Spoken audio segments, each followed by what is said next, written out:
husband got back from a work trip last night and he mentioned that he had this really good chocolate peanut butter cup ice cream, so I decided to make him some today. I started by making my peanut butter cups. To do that, I started with the filling by making some graham crackers. I combined butter and sugar with some flour, cinnamon, some milk, and honey. Let that all come together and then refrigerated my dough while I got started on making some peanut butter. I blended up my roasted peanuts until it reached the consistency I wanted, set that aside, and then got started on my ice cream base. Mixed some heavy cream with some dark cocoa and added some chocolate. While that all heated up on the stove, I separated my egg whites from my yolks and then poured in some of my warm milk. I let that come up to temperature and then transferred it back over to my milk and let it thicken up until it coated the back of my spoon before combining that with my chocolate and heavy cream and putting that in the fridge. At this point, I pulled out my dough, rolled it out, and poked some holes in it. I let that bake until crispy, and I made sure to let them cool fully before breaking them up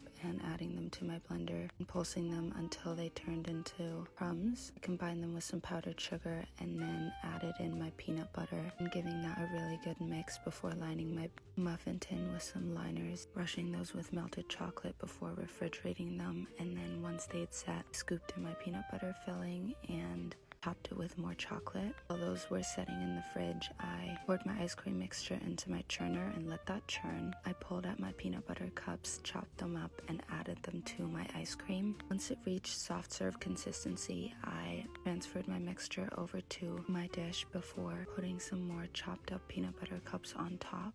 Set that in the freezer for a few hours, and Lucky said it was the best ice cream he's had in a while.